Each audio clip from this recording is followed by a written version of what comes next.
मेरे चैनल को सब्सक्राइब करें, बेल आइकॉन का बटन दबाएं, मेक श्योर कीजिएगा कि ऑल भी प्रेस कर दीजिएगा ताकि आप लोगों को मेरी लेटेस्ट वीडियोस रिसीव हो जाएं। अस्सलाम वालेकुम जी, आज आप लोग के बनाने जा रहे हैं एक बहुत ही मज़ेदार मीठा जिसका नाम है मिष्टी डोई। ये एक बंगाली डिज़र्ट है। काफ़ी देर से इसकी रिक्वेस्ट थी, कोशिश है आप लोगों के साथ साथ रिक्वेस्ट पूरी करते चले जाएँ, लेकिन थोड़ा टाइम दे दिया करें। तो बेसिकली मिष्टी डोई का मतलब ये होता है, मिष्टी मीन्स मीठा और डोई मीन्स दही। तो मीठी दही का ये डिज़र्ट होता है, लेकिन यकीन जाने कि आप जब उसको टेस्ट करेंगे तो आपको बिल्कुल भी इसका जायका जो है दही का नहीं लगेगा इंशाल्लाह। तो इसके काफ़ी तरीके हैं बनाने के, लेकिन आज जो मैं बना रही हूँ, जो रिक्वेस्ट थी जिन बच्चियों की, वो ये था कि उन्हें इंस्टेंट यानी कि फ़ास्ट यानी कि जल्दी वाली रेसिपी चाहिए थी। तो ये इंस्टेंट मिष्टी डोई है। तो इसके लिए आपको जो चीज़ें चाहिए आपको दिखा देते हैं। यहाँ पे मेरे पास दही है, थिक ग्रीक योगर्ट, वही जो आपको कंटेनर्स में मिलती है, या सादी दही भी आप इस्तेमाल कर सकते हैं। उसे आपने एक छाननी में डाल करके फॉर एटलीस्ट 2 आवर्स के लिए 2 से ढाई घंटे दे दें। आपने इसे एक बर्तन में डाल करके रखना है। उससे ये होता है कि जितना भी पानी है दही का रिमूव हो जाता है, और अगर आप देखें तो कम्प्लीटली ये नीचे है। अब ये जो पानी है ये बहुत इंपॉर्टेंट होता है, इसे आप डिस्कार्ड मत करें। मैंने आपको पहले भी बताया है, इसे आप इस्तेमाल कर सकते हैं नान बनाने के लिए, कोई मैरिनेशन के लिए, परफेक्ट चीज़ें से बनती हैं, आटा गूंदा जाता है। तो ये कि वो पानी मैं फ्रिज में रख लूँगी और जब मुझे इस्तेमाल करना होगा मैं तब इस्तेमाल करूँगी। तो ये दही जो है इसमें से कम्प्लीटली पानी रिमूव होना चाहिए, ये मैंने आपको बता दिया। अब वो आपको 2 घंटे लगते हैं, 2.5 या 3, वो फिर आपको देखना होगा कि दही किस तरीके से आपके पास है। तो ये हो गया। उसके बाद बीच में आपको चाहिए होगी व्हिपिंग क्रीम, डबल क्रीम, जो आपको आसानी से मिल जाए। बेसिकली आपको क्रीम इस्तेमाल करनी है। प्लीज़ मुझसे ये मत पूछिएगा कि क्या हम घर की क्रीम इस्तेमाल कर सकते हैं। जो चीज़ अगर किसी का सब्स्टिट्यूट होता है मैं आपको वीडियो में बता देती हूँ, वरना फिर ये कि आपको सही रिजल्ट नहीं आएगा तो फिर आप पसंद भी नहीं करेंगे, चीज़ें भी ज़ाया हो जाती हैं। तो ये बेसिकली जो आपको कार्टन्स में मिलती है वो वाली क्रीम है। सॉरी। उसके बाद आपको चाहिए स्वीटेंड कंडेंस्ड मिल्क, ये आपको कैन में मिलता है। मीठा गाढ़ा दूध होता है जिसे आप डिज़र्ट्स या कॉफ़ी वगैरह में इस्तेमाल करते हैं। बनॉफ़ी पाई वगैरह भी इसी से बनता है। आपको चाहिए इसके लिए ब्राउन शुगर। अगर आपके पास ब्राउन शुगर नहीं है या जायका नहीं पसंद तो फिर आप इसकी जगह गुड़ यानी कि जैगरी भी इस्तेमाल कर सकते हैं। ये वो हो गया। उसके बाद बीच में इसकी गार्निशिंग के लिए आपको चाहिए होंगे बादाम, पिस्ते, जो आपको पसंद है नट्स वो डालने। बिल्कुल मैंने इसको बारीक पीस लिया हुआ है। बीच में इलायची का पाउडर जाएगा।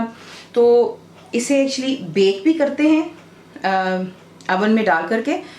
एक ट्रे में आप पानी डालते हैं, बीच में बोल्स रखते हैं, लेकिन काफ़ी बच्चियाँ हैं या ऐसी बहनें के घर में अवन नहीं है तो उनकी लाइफ इजी करने के लिए इसे मैं स्टीम करूँगी एक हांडी में। तो प्रेशर कुकर में कर लें, हांडी सेम चीज़ है। आपको दिखाते हैं कि आपने इसको बनाना किस तरह।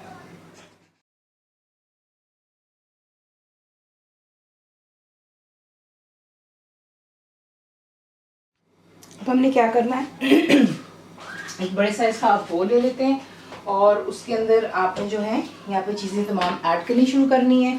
तो सबसे पहले इसमें हम डालेंगे दही।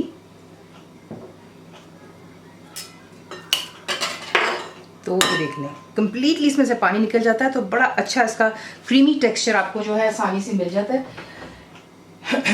तो ये हो गया। बीच में जाएगी क्रीम।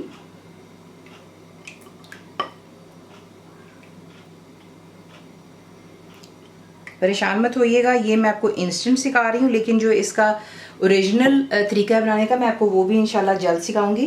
बीच में चलेगी brown sugar, sweetened condensed milk. मीठा आप अपने जायके के मुताबिक कम या ज़्यादा कर सकते हैं। तो कंडेंस्ड मिल्क भी चला गया और बीच में डालेंगे इलायची पाउडर। तमाम चीज़ों को यहाँ पर जो है ऐड करने के बाद हम अच्छी तरह यहाँ पर मिक्स करेंगे। तो सिंपल हैंड विस्क चाहिए आपको, और आपने तेज़ तेज़ नहीं हिलाना, सिर्फ आपने इतना ही करना है कि तमाम चीज़ें परफेक्टली इसमें मिक्सअप हो जाएं। तो अच्छी तरह इसको मिक्स कर लेते हैं और फिर आपको दिखाते हैं कि नेक्स्ट स्टेप क्या है। तो ये देख लें, सिर्फ इतना ही करना है कि अच्छी तरह तमाम चीज़ें इसमें मिक्स हो जाएं, बिल्कुल हल्के हाथों से, वरना नॉट फॉरगेटिंग कि जनाब इसके अंदर क्रीम है तो ये कि कहीं वो एकदम से गाढ़ी ना हो जाए। ठीक है, वो आपने सिर्फ ख्याल रखना है। और इसका मेन काम जो है वो मैंने आपको बता दिया, वो यही है कि अगर आपकी दही में पानी हुआ तो फिर वो यूँ होगा जो आप लोगों की कंप्लेन होनी है वो ये है कि जब आप इसको स्टीम करेंगे, चाहे वो एक हांडी में हो, प्रेशर कुकर या फिर अवन में, उसमें फिर ये होगा कि जब आप इसको खोल करके चेक करेंगे तो आपको पानी पानी ऊपर नज़र आएगा, फिर आप कहेंगे कि ये क्या हो गया। इसलिए आपको मेन टिप बता रही हूँ कि प्लीज़ मेक श्योर कीजिए कि आप दही को बेशक 2-3 घंटे दे दें, लेकिन ये मेक श्योर करना है कि उसमें पानी ना हो। मैंने इसको 2-2.5 घंटे के लिए रखा था, कोई पानी नहीं था, ठीक है जी। हल्का फुल्का पानी अगर आ जाता है तो उसके लिए आप परेशान मत होइएगा, लेकिन अगर बहुत ज़्यादा पानी है तो फिर वहाँ पर इशू है। मैं यहाँ पर इसको बना रही हूँ छोटे कप साइज़ में, रामिकन्स है यहाँ पर। अगर आप चाहें तो आप इसको एक बड़े बर्तन में कर लें, जिस तरह बोल में 1 डिश कर लें, दैट्स परफेक्टली फ़ाइन। हमें इसका इस्तेमाल करना है यहाँ पर। तो ये जो मिक्सचर है हमारा, इसे इक्वली आप डिवाइड करेंगे इन रामिकन्स में।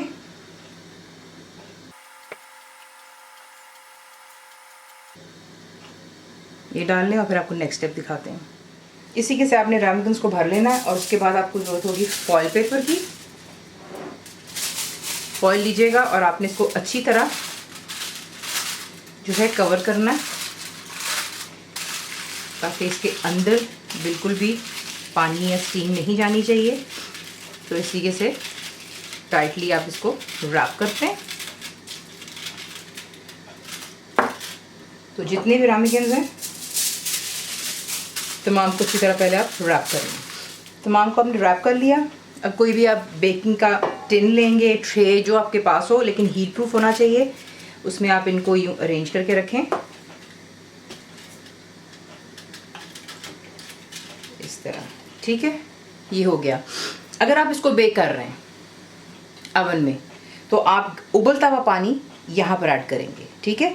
और आपने रामिकन के हाफ से भी ऊपर तक यहाँ तक आना है। पानी भरेंगे अवन में आप इसको रख करके जो है बेक करेंगे।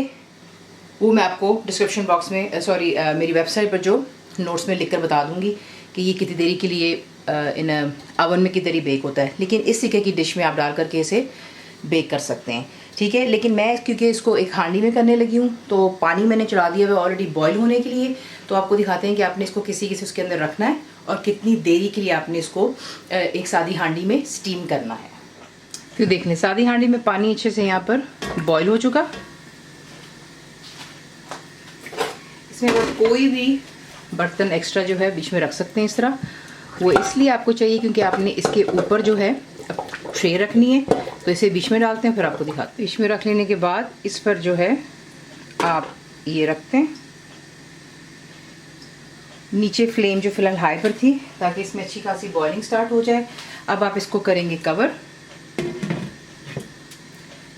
कर लेने के बाद आपने नीचे फ्लेम को मीडियम और हाई के दरमियान में रखना और आपने इसको यहाँ पे एटलीस्ट 25 to 30 मिनट्स देने। 20 मिनट के बाद आप ढक्कन खोल करके हल्का सा फॉइल रिमूव कर बीच में हल्का सा पोक कर लें। मैं आपको वो दिखाऊंगी इंशाल्लाह। लेकिन ये कि यहाँ पर अब मैं फ्लेम को करूँगी मीडियम और हाई के दरमियान में। पानी इसमें इनफ होना चाहिए ताकि जो है अच्छे से स्टीम होती रहे, और जैसे ही बीच में होगा मैं आपको दिखाती हूँ। तो यहाँ पर मैं आपको अब दिखाती हूँ।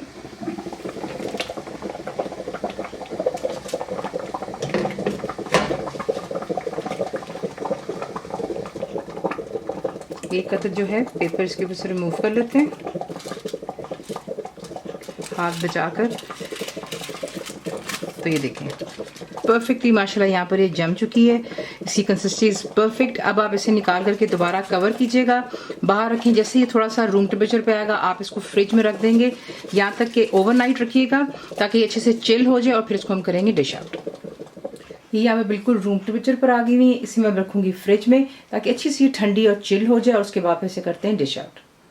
ये हो चुका है बिल्कुल ठंडा। देखिए इसे बिल्कुल चिल्ड सर्व किया जाता है। तो ये कि इसको मैंने अब फ्रिज से निकाल लिया था, तो इस परफेक्टली इसका ज़बरदस्त सा टेक्सचर हो चुका हुआ है। फॉइल रिमूव कर लें, देख लें कितना परफेक्टली जमता है बीच में। इसे सर्व करने के लिए आप थोड़े से ऊपर बादाम डाल लें, पिस्ते डाल लें, जो आपको पसंद है वो आप इसके ऊपर सर्व कर सकते हैं। मैं इस पर डाल रही हूँ बादाम, और अब इसे कर लेते हैं डिश आउट। यहाँ पर आपको इसका टेक्सचर भी दिखा देती हूँ। तो ये देखिए माशाल्लाह परफेक्टली यहाँ पर ये जमा हुआ है, ठीक है। आई होप आपको साफ नज़र आ रहा हो।